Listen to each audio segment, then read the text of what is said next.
How are you doing today? My name's Sarah Baldwin. I'm the recruitment specialist here for our workforce division. So I'm so happy that you joined us today to learn more about our comprehensive professional medical coding program. And with me today, I have Ms. Tuwani Hubbard, and she's going to introduce herself and talk a little bit about the program. Ms. Hubbard? Hi, nice. Glad you had me here today. My name is Tawny Hubbard. I am the program manager of the Health Industry Solutions here at Cuyahoga Community College. In my role, I oversee the Comprehensive Professional Medical Coding Program, the Comprehensive Patient Access Program, and also the Community Health Workers Program.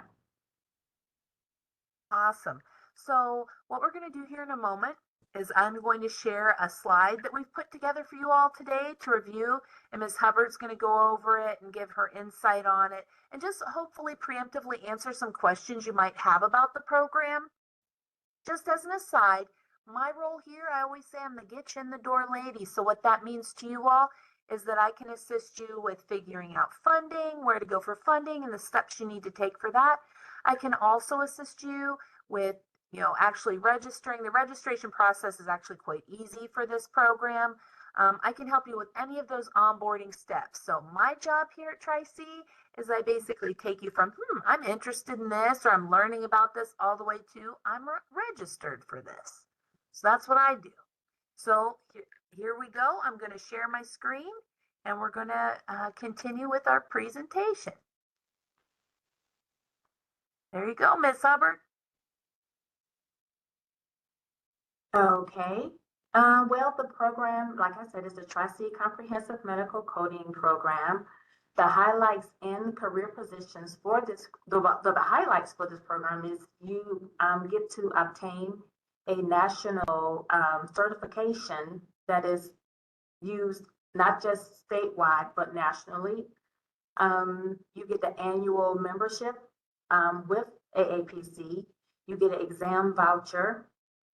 And the cool jobs that you get as a medical coder, a professional medical coder, is you can be a physician coder. They have facility coders, which means you code like hospital coding. I was an auditor. I was a surgical coder. So there's many different positions that you are able to get with this certification. And the demand is extremely high. You have the option of working remotely once you have just a little bit, experience under your belt. But it's a really cool opportunity to grow within the healthcare field.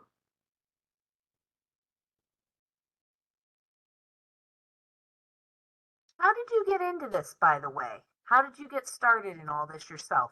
Well, early on, I was a pre-authorization specialist, and what that means, if you go to a doctor and he says, oh, you need to see a dermatologist, you need to see a specialist, a cardiologist, they will put a referral in for you to see that specific doctor. I would contact the insurance company to make sure that we received authorization for that services.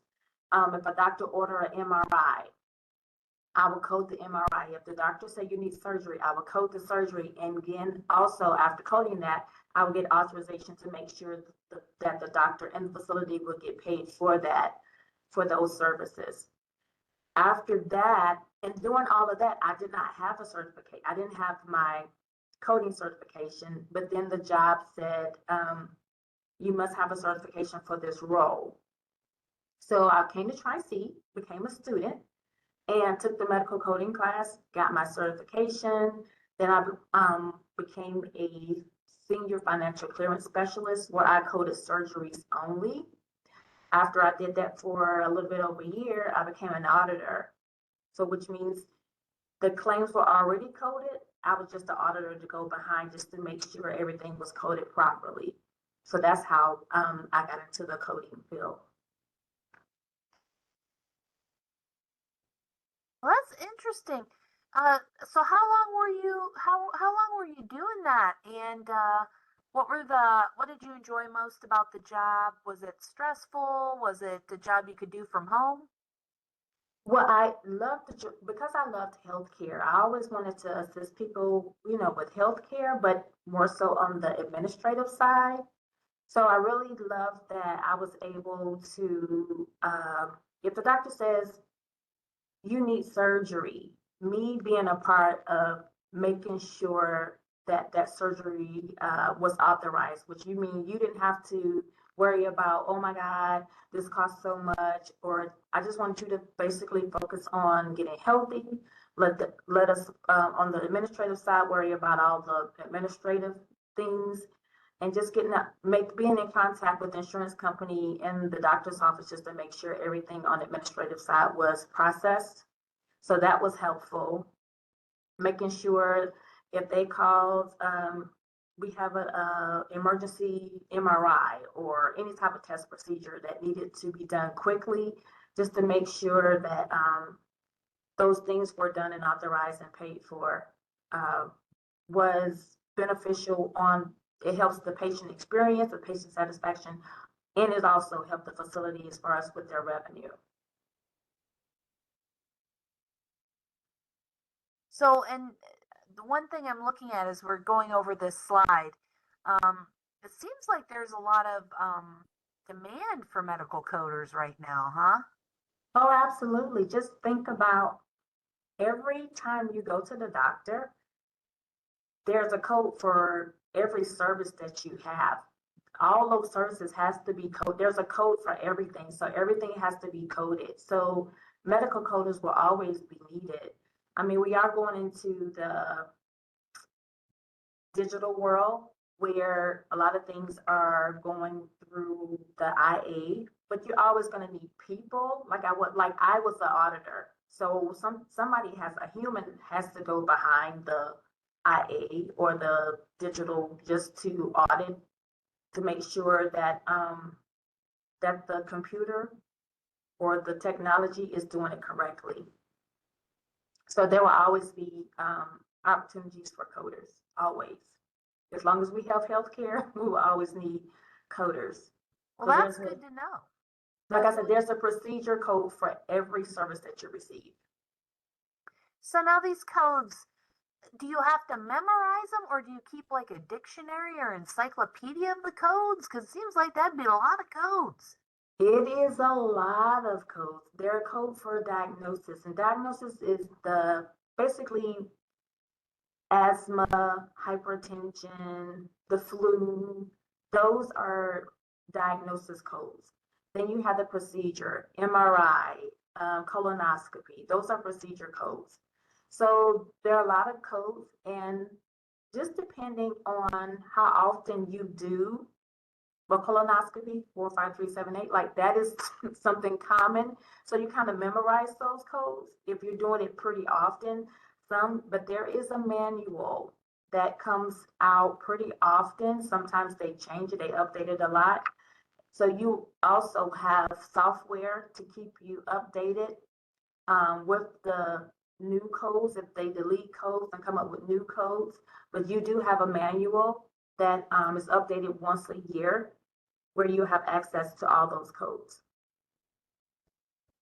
So what's continuing education look like? Is this a one and done thing and you just keep up with the codes? Or is it something else?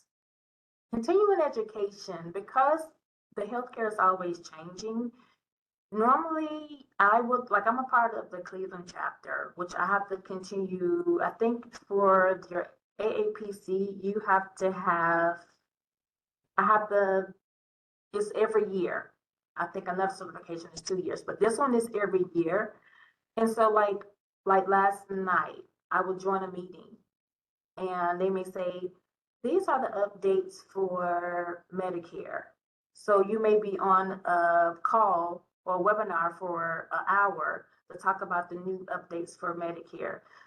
Or there's a magazine that comes out and it tells you about all the new trends and all the things that's happening within healthcare with coding. And then at the end of the magazine, there's a quiz. So there are a lot of different ways that you can get your continuing education.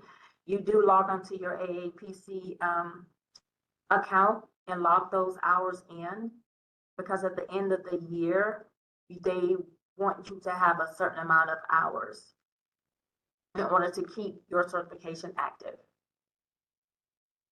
Okay, great. Well, that's good to know. I'm looking here at the program cost.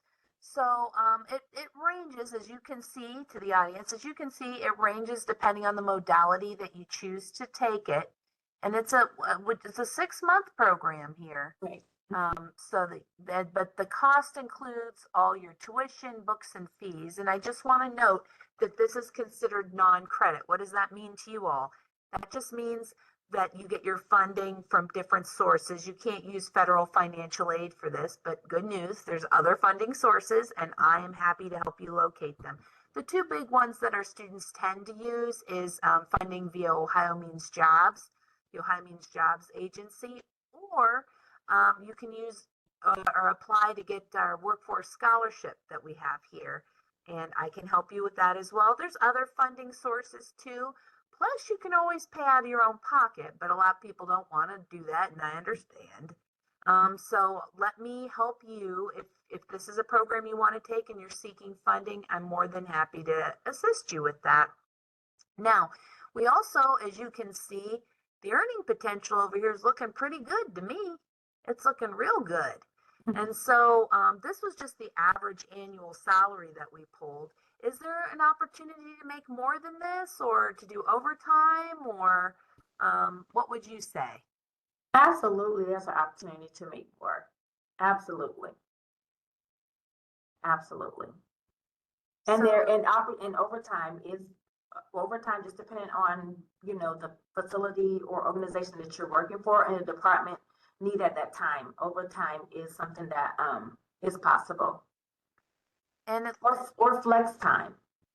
Or flex time. So say you get a position where it's remote and they say, we just need you to work at least 40 hours per week. We really don't care what time you start, but at the end of the week, we would want you to have 40 hours. well, that's pretty good. Yes. And I love flexibility and remote work. Well, that'd be great. If you had to stay home and, to work remote, that works better for a lot of people's lives. And if you think about the ROI, the return on investment of the initial investment of the program cost, but the kind of money you can make, the potential positions you could get that have a high degree of flexibility, you could do remote work. It's a pretty good deal if you ask me. Absolutely. I think it sounds pretty good. And Mhm. then lastly, job duties and key ingredients for success. We wanted to note this, and Ms. Hubbard's going to go over it in a minute, but just the things that you might deal with in this role, but additionally, the characteristics that folks need to be successful in this role. In this role, you must be detail oriented because you don't want to, um, say you need surgery on your right hip and you code the left hip. That's a big deal. So you got to make sure that you are detail oriented, that accuracy is huge, flexibility, knowing that you can be working and get a phone call and, for something that's stat or a little bit more urgent, and you have to be able to navigate um, those situations. But just being very detailed and making sure your accuracy is pretty much something that's essential for the success for a medical coder.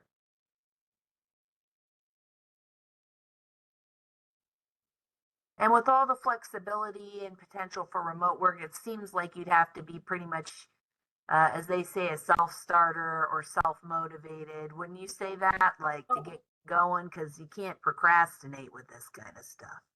No, no, not at all. Not at all. Because sometimes there may be time frames with billing. So you have to make sure those codes are coded, in a timely fashion just to meet the guidelines. So you have to be a self starter and a pretty good self motivator.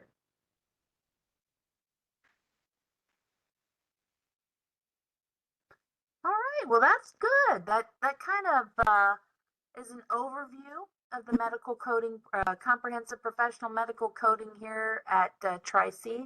Excellent program in our health industry solutions. Do you have anything else to add, Ms. Hubbard? Just knowing that we receive a lot of requests from employers because medical coders, like I said, it is a high demand for coders, and we do get requests from employers saying, do you have any recent graduates? So that's awesome to know, like if you select this program, that also, you know, if you're in the workforce, and like we have career days, like once a month. And we just invite all of our recent graduates, or not even just recent, just our graduates period, if we know that you have your certification. So even after you've passed your test and you've gone up, you know, moved on, we're still a part of your life because we're still out here seeking employers that's wanting coders. Wow. Well, that's awesome to know that it sounds like there's plentiful jobs. Mm-hmm. Looks like pretty decent pay to me, Mm-hmm. and flexibility and all that. So if you're a detail oriented, motivated kind of person, this might be a good program for you to study and a good career and industry for you to go into. So my contact info and Ms. Hubbard's contact info will be available. We're going to add it in at the end of this presentation. You can always call me, Sarah B, and I will do anything I can to help you get enrolled. I know Ms. Hubbard will as well answer any of your questions.